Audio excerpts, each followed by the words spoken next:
जिसे रोकने के लिए ये सारे लोग एक एक करके आते हैं, लेकिन ये प्रिंस बहुत स्ट्रॉन्ग होता है एंड सबको एक एक करके बजा रहा होता है एंड 7 को भी ये बहुत ज्यादा इंजर्ड कर देता है एंड 7 वहीं पर बेहोश हो जाता है। लेकिन जैसे ही 7 बेहोश होता है उसका पास्ट वाला 7 होश में आ जाता है जो दुनिया के टॉप 10 किलर्स में से एक था। एंड भाई फिर ये पास्ट वाला 7 अपने डेमन किलर स्वॉर्ड से इस प्रिंस की बैंड बजा देता है, मैं फिर से जरूर वापस आऊंगा। लेकिन 7 फिर से वहीं पर बेहोश हो जाता है। तभी 13 अपने बॉस को कॉल कर देती है, आपने देखा बॉस? हाँ 13, जल्दी से उसे मार दो और उसकी स्वॉर्ड को लेके वापस आ जाओ। Okay boss. आखिर अभी तक तुम जिंदा कैसे थे शैडो किलर? एंड 13 7 को मारने के लिए आगे बढ़ती है, लेकिन क्योंकि 7 ने 13 की जान बचाई थी इसीलिए 13 इसे अभी नहीं मार पाती और इसी स्वॉर्ड को लेके वहाँ से जाने लगती है। अभी तो मैं तुम्हें छोड़ के जा रही हूँ, लेकिन जब तुम हील हो जाओगे तब मैं तुम्हें जरूर मार दूंगी 7। एंड फिर 13 वहाँ से चली जाती है। थोड़े दिनों बाद हम देखते हैं 7 की बार्बर शॉप के सामने 3 और लड़के बार्बर शॉप खोल देते हैं जो बहुत ही ज्यादा स्टाइलिश बाल काटते हैं एंड इसीलिए बहुत भीड़ होती है इनकी दुकान पर। वहीं हमारे 7 की दुकान पर एक मक्खी भी नहीं, इसीलिए 7 चुपके से एक लैम्प बन जाता है और इस बाल काटने वाले के ही बाल उड़ा देता है और फिर ऑब्वियसली बहुत पीटा भी जाता है। डाइबो सर, हम स्टैन आइलैंड कब जाएंगे मेरा इलाज कराने? अच्छा स्टैन आइलैंड जाना है तुम्हें, वहाँ जाने के 10 करोड़ रुपए लगेंगे, हमारे पास आज रात के खाने का पैसा नहीं है, तुम्हें जल्दी से किसी से कॉन्ट्रैक्ट लेके किसी को मारना होगा 7। एंड अगर तुम भूल गए तो मैं तुम्हें याद दिला दूं कि 7 एक किलर होता है जो पैसों के बदले लोगों को मारता है, लेकिन ये बेचारा आज तक एक मच्छर को भी नहीं मार पाया होता है। एंड तभी हम देखते हैं डाचुन वहाँ पर आ जाता है। 7, मैं तुम्हें हायर करना चाहता हूँ। जैसा कि तुम जानते होगे कि अचानक से हमारे आइलैंड पे बहुत सारे किलर्स आ गए हैं, इसीलिए मैं और मेरी बॉडीगार्ड्स की टीम उन्हें ढूंढ ढूंढ कर खत्म कर रहे हैं, लेकिन 4 ऐसे किलर्स हैं जिन्हें हम ढूंढ नहीं पा रहे, इसीलिए मैं चाहता हूँ कि तुम इन सबको ढूंढ के मारो। डाइबो सर, ये पागल हो गया है क्या? हाँ शायद, किलर से किलर्स को मरवा रहा है और वैसे भी बहुत डेंजरस काम है ये हम हरगिज़ नहीं करेंगे और बदले में हम लोग तुम्हें ये देंगे 1 लाख रुपए। समझो काम हो गया डाचुन। 7, तुम्हें करना होगा। लेकिन डाइबो सर, ये बहुत डेंजरस है, तो क्या मैं ये समझू कि तुम डर गए? हाँ मैं डर गया। अच्छा ठीक है, ये लो फिर मेरा सीक्रेट हथियार, बुलेट हेयर वैक्स। ये दिखता तो एक नॉर्मल हेयर वैक्स की तरह है, लेकिन असलियत में ये एक सीक्रेट वेपन है जिससे तुम आसानी से अपने दुश्मनों को बेवकूफ बनाकर मार सकते हो। 7, अब मेरी तरफ क्यों मार रहा है? फिर हम देखते हैं 7 उन चारों किलर्स को ढूंढ रहा होता है और ऐसे ही एक फूड स्टॉल पे जाता है। अब मैं इतने बड़े शहर में इन किलर्स को कैसे ढूंढूं? अब क्या सबसे पूछता फिरूं, हेलो आप किलर हो क्या? तुम तो काफी होशियार हो, मुझे नहीं लगा था कि कोई मुझे पहचान पाएगा। एंड तभी 7 के सामने एक किलर आ जाता है जिसे 7 ढूंढ रहा होता है। मैं हूँ फाय, मेरी रैंक है 3346 किलर लीग में, लेकिन मेरी रैंकिंग की वजह से मुझे वीक मत समझना। चीटिंग करता है तू। एंड 7 इस तरह एक किलर को निपटा देता है। ओए, पहले मेरे पैसे दे फिर मर। फिर हम देखते हैं 7 एक दूसरे फूड स्टॉल में जाता है। मुझे तो बहुत भूख लगी है। अरे वाह, मंचूरियन। ये कैसे हो सकता है? आखिर तुमने मुझे पहचाना कैसे? क्या हुआ भाई? मेरा नाम है मंचूरियन और मेरी रैंक है 2999 किलर लीग में। एंड 7 की आज बहुत अच्छी किस्मत चल रही होती है क्योंकि जिन 4 किलर्स को ये ढूंढ रहा है उनमें से 2 तो इसको अपने आप ही मिल गए। एंड ये मंचूरियन 7 को बहुत गंदा मारा होता है, लेकिन तभी 7 खुद एक मंचूरियन बन जाता है और इस मंचूरियन की पूंछ पकड़ लेता है। हट बे! लेकिन मंचूरियन इस मंचूरियन को, जो कि 7 है, इसको हटा नहीं पा रहा होता। मैं जानता था कि बॉडी बिल्डर्स की एक ही कमी होती है कि वो अपने खुद के पीछे के पार्ट्स को टच नहीं कर पाते। मंचूरियन 7 को हटाने के लिए एक नुकीले पत्थर पर कूद जाता है, लेकिन 7 पहले ही हट जाता है और ये पत्थर कहीं घुस जाता है। एंड ये दूसरा किलर मंचूरियन भी वहीं पर खत्म हो जाता है। फिर हम 7 को एक बाथरूम में देखते हैं। ये क्या हो रहा है आज मेरे साथ? ओए, तुम एक निंजा हो क्या?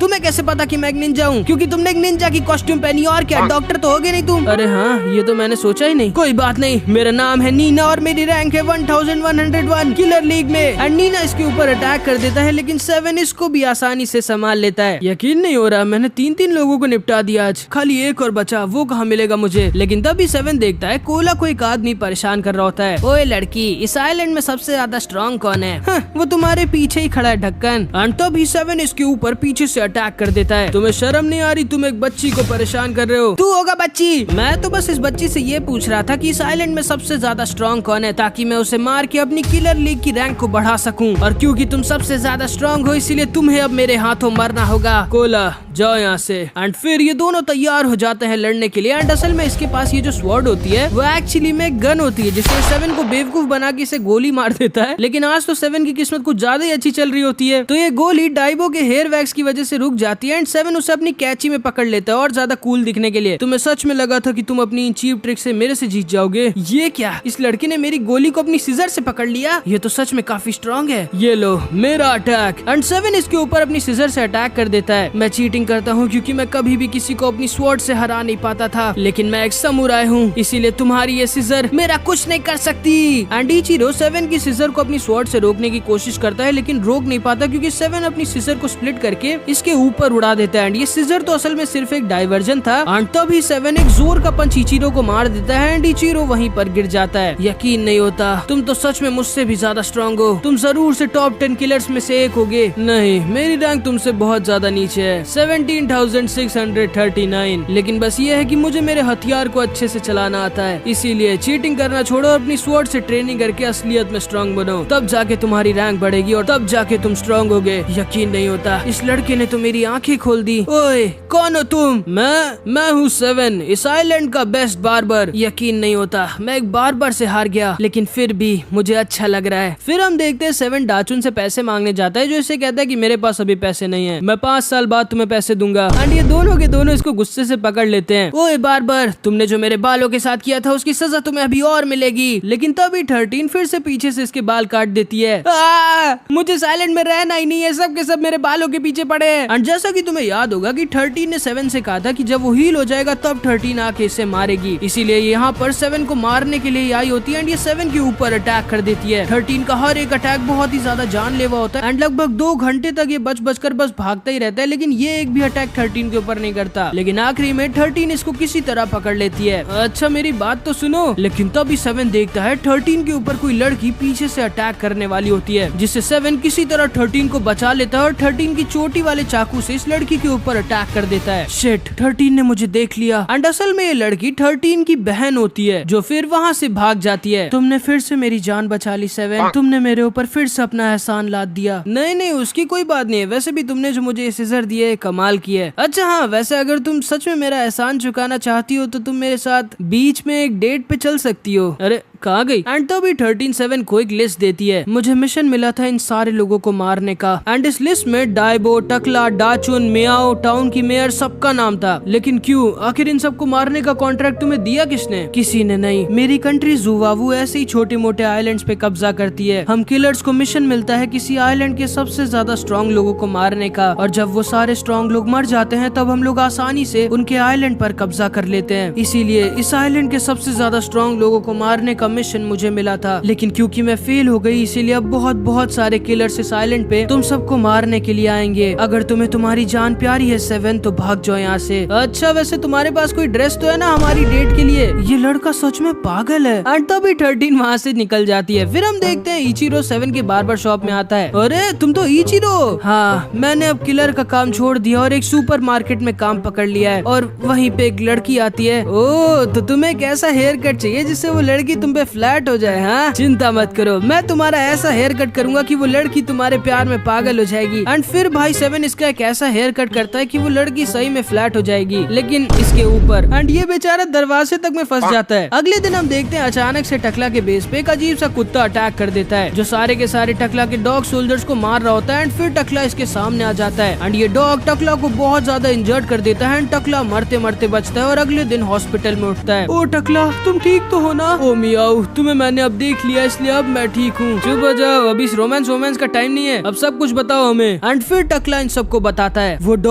डॉग कोई नॉर्मल डॉग नहीं था, उसके पास एक स्पेशल पावर थी। वो इतना ज्यादा सैड गाना गा सकता है जिससे सामने वाला उसका अपोनेंट एकदम सैड हो जाता है और अपनी ही दुख भरी दुनिया में खो जाता है। एंड तभी वो अपने म्यूजिक नोट से उन्हें खत्म कर देता है। वो जरूर से एक किलर होगा, हमें उसे कुछ भी कर पकड़ना होगा। ठीक है, मेरे पास एक प्लान है। फिर हम देखते हैं डाइबो टकला को एकदम खुली जगह पर बैठा देता है ताकि वो किलर दोबारा से इसके ऊपर अटैक कर दे। एंड ये किलर सच में इनके जाल में फंस जाता है एंड टकला के ऊपर अटैक कर देता है और इसे पकड़ लेता है। तुम पिछली बार तो बच गए थे, लेकिन इस बार मैं तुम्हें जरूर मारूंगा। लेकिन तभी 7 इसके ऊपर पीछे से अटैक कर देता है और इसे पकड़ लेता है। अब तुम बच के नहीं भाग सकते किलर। लेकिन तभी ये फिर से अपना सैड गाना शुरू कर देता है एंड ये सारे के सारे अपनी दुख भरी दुनिया में खो जाते हैं। एंड तभी ये 7 के ऊपर अपने म्यूजिक नोट से अटैक कर देता है, लेकिन तभी डाइबो सर इसे बचा लेते हैं क्योंकि इनके पास पहले से हेडफोन्स थे। एंड फिर 7 भी दोबारा से होश में आ जाता है और अपने फेक हेडफोन्स के साथ तैयार हो जाता है। एंड फिर इन लोगों में दोबारा से लड़ाई स्टार्ट हो जाती है। एंड तभी 7 फेक की मदद से इस किलर की गिटार को काट देता है। एंड फिर ये डॉग अपने सीक्रेट तलवार से 7 को मारने वाला होता है, लेकिन तभी 7 अपने बदबूदार पैर इसकी नाक में घुसेड़ देता है, जिसकी बदबू को एक मक्खी तक झेल नहीं पाती। लेकिन इसको कुछ भी फर्क नहीं पड़ता एंड ये 7 को वहाँ से गिरा देता है और टकला को मारने वाला होता है। लेकिन तभी मियाओ बीच में आ जाती है। रुक जाओ काए। एंड ये एकदम शॉक्ड रह जाता है। हाँ, तुम्हें कैसे पता? एंड असलियत में एक कुत्ता नहीं बल्कि एक बिल्ली होता है जिसने एक नकली डॉग मास्क लगाया होता है। एंड असल में जब 7 ने इसके नाक में अपना बदबूदार पैर डाला था तभी इसका मास्क हट गया था। एंड असल में ये मियाओ का बहुत ही पुराना और बहुत अच्छा दोस्त होता है। काए, आखिर तुम टकला को क्यों मारना चाहते हो? क्योंकि मैं तुमसे प्यार करता हूँ मियाओ। हाँ? मैं बचपन से ही तुमसे प्यार करता था, लेकिन तुम हमेशा इस टकला की यादों में खोई रहती थी, इसीलिए मैं यहाँ से जुवावू सिटी चला गया और ज्यादा स्ट्रॉन्ग होने के लिए, ताकि तुम मुझे प्यार करो। और मुझे वहाँ जुवावू सिटी में एक मास्टर मिल गया जिसने मुझे ये सीक्रेट सैड सॉन्ग टेक्निक सिखाई। लेकिन जब मैं वापस आया तब मैंने देखा कि इस टकला ने दोबारा से तुम्हें मुझसे छीन लिया था, इसीलिए मैं इसे मारना चाहता था। मियाओ प्लीज मियाओ, इस टकला को छोड़ के मेरे साथ। नहीं, मैं टकला से ही प्यार करती हूँ काए, मैं टकला के अलावा किसी और से कभी प्यार नहीं कर सकती। एंड काए का दिल पूरी तरह से वहीं पर टूट जाता है एंड बेचारा दोबारा से उस आइलैंड को छोड़कर जाने लगता है। डाइबो सर, ये देखिए, मैंने उस काए से आपके बुलेट हेयर वैक्स के बदले जुवावू सिटी तक का मैप ले लिया जहाँ पे 13 रहती है। साले,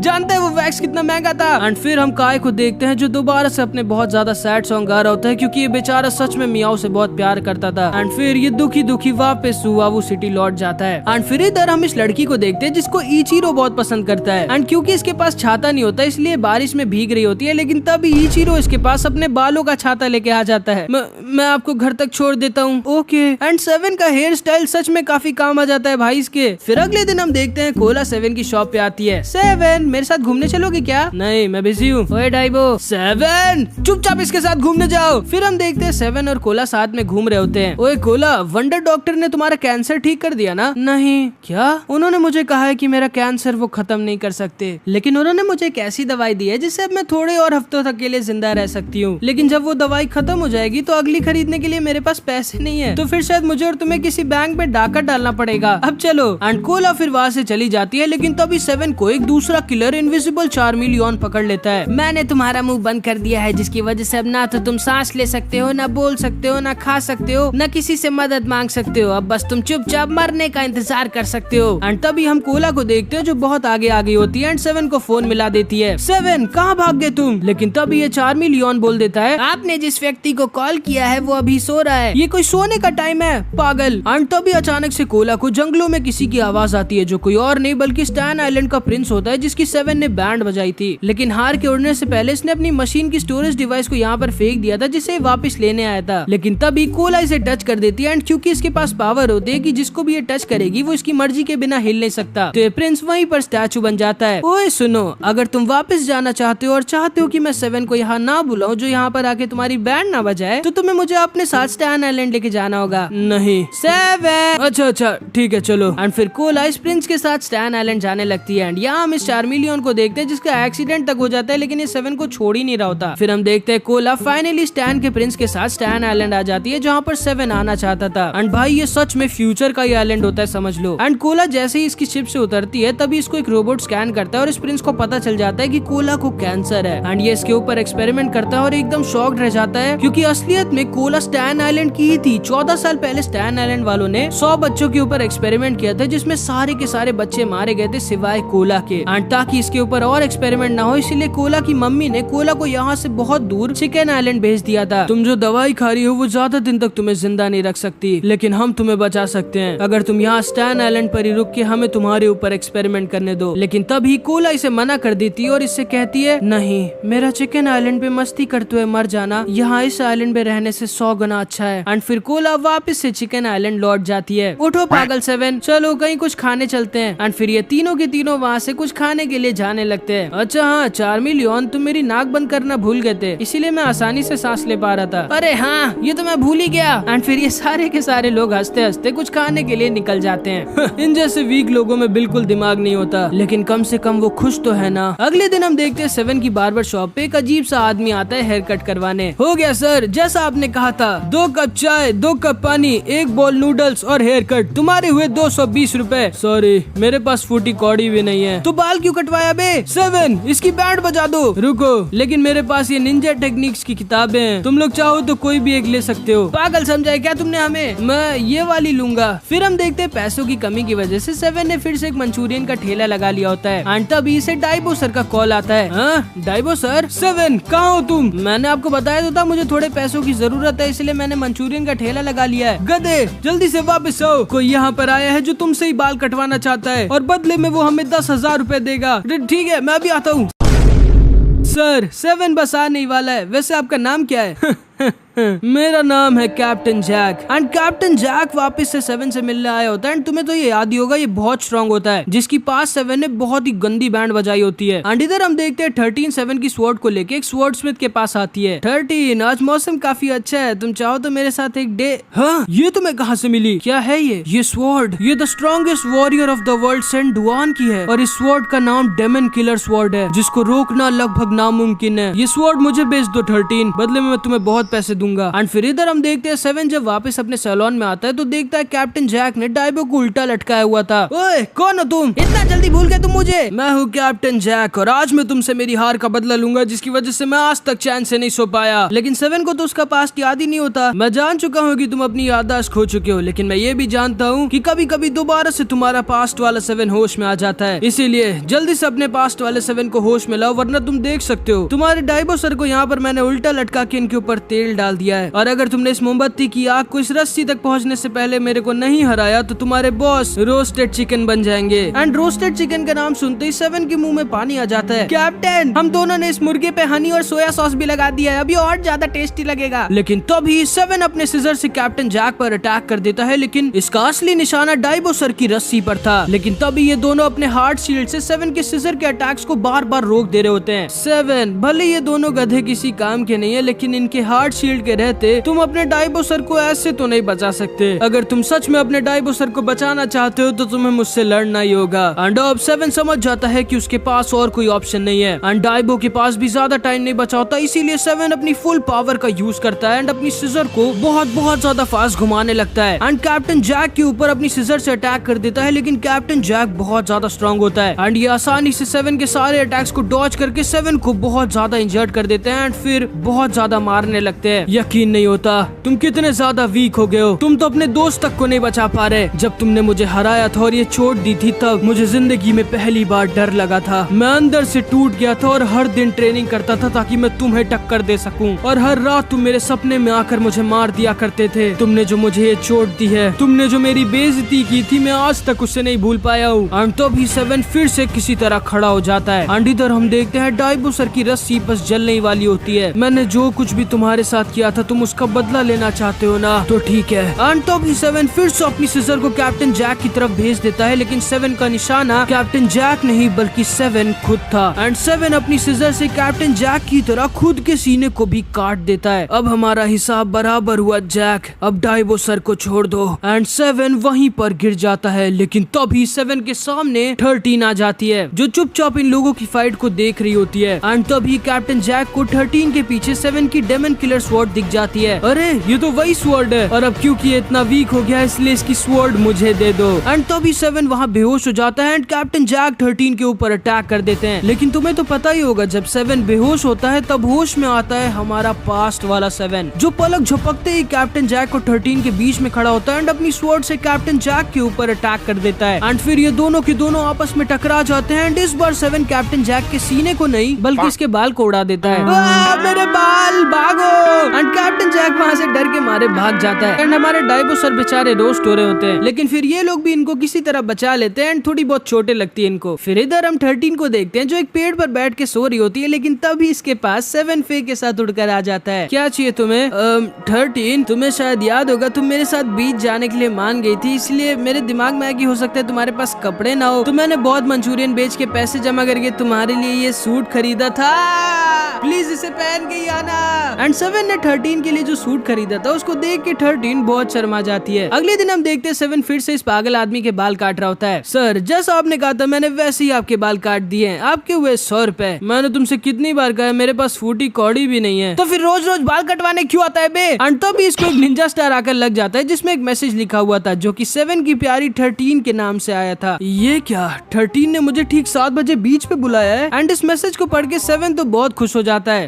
वो तो ठीक है भाई, लेकिन तुम मेरी इस चोट का कुछ कर सकते हो क्या? आखिर क्या पहन के जाऊं मैं, मेरे पास तो कपड़े ही नहीं है। एंड 7 तुरंत ही बीच की तरफ निकल जाता है। ओए दादी ये रोज कितने के हैं? 10 का एक। हाँ इतना महंगा, थोड़ा सा तो कम करो। चलो ठीक है 50 में 3 ले लो। हाँ ये हुई ना बात, लाओ दे दो। एंड फिर 7 मस्त एकदम हैंडसम बन के बीच पहुंच जाता है जहाँ पे 13 खड़ी होती है। मिस 13 आपकी जैसी क्यूट लड़की के लिए क्यूट सा रोज। ओह माय गॉड मैं तो तुम्हारे प्यार में पागल हो गई। हाँ तुम्हारा चेहरा बदला बदला क्यों लग रहा है 13? सही में क्या? एंड तभी ये लड़की 7 के पेट में अपना चाकू घुसेड़ देती है। एंड ये लड़की असल में कोई और नहीं बल्कि 13 की बड़ी बहन 11 होती है जिसकी रैंक 88 होती है किलर लीग में। मैंने इस चाकू में एक पॉइजन भी लगाया था जिससे अभी तुम्हें सब कुछ अजीब अजीब सा दिखेगा और तुम भाग भी नहीं पाओगे। एंड 11 7 को मारने वाली होती है लेकिन तभी वहाँ पर डाचुन आ जाता है। आप दोनों इतनी रात में यहाँ पर क्या कर रहे हो? वो हम लोग डेट पे आए हैं। आजकल इस आइलैंड में बहुत किलर्स घूम रहे हैं, इसीलिए यहाँ पे अकेले रहना आप दोनों के लिए सेफ नहीं, इसीलिए मैं आप दोनों का बॉडीगार्ड बन गया हूँ।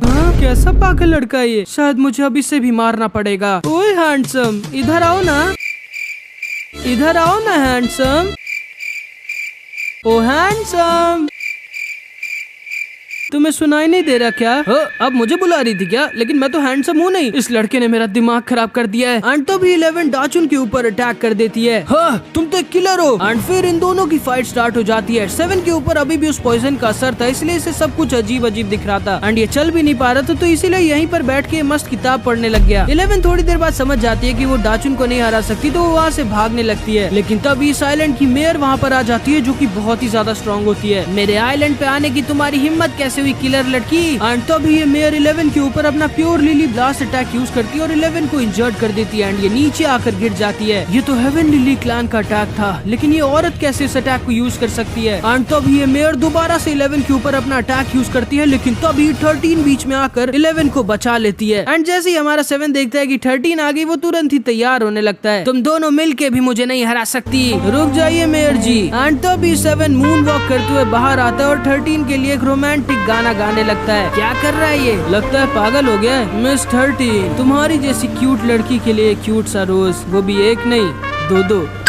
कैसा अजीब लड़का है ये। लेकिन 13 थोड़ा सा शर्मा जाती है एंड तभी 13 इसके सारे कपड़े उतार देती है, जिसे देखकर ये मेयर तुरंत ही अपनी आंखें बंद कर लेती है। एंड उतने ही टाइम में 13 और 11 वहाँ से भाग जाती हैं। दीदी कहाँ थी आप इतने टाइम से? मैं तुम्हें क्यों बताऊँ भला, क्योंकि आप मेरी बहन हो। लेकिन तभी अचानक से 11 के ऊपर पीछे से एक आदमी अटैक कर देता है एंड 13 को भी पकड़ लेता है। एंड मैं बता दे रहा हूँ ये आदमी बहुत ही ज्यादा खतरनाक होता है। एंड भाई अगला पार्ट इतना ज्यादा बवाल होने वाला है ना कि मैं क्या बताऊँ, जो कि तब आएगा जब इस वीडियो पे 1500 कमेंट्स आ जाएंगे। तो कुछ भी कमेंट जरूर से कर देना।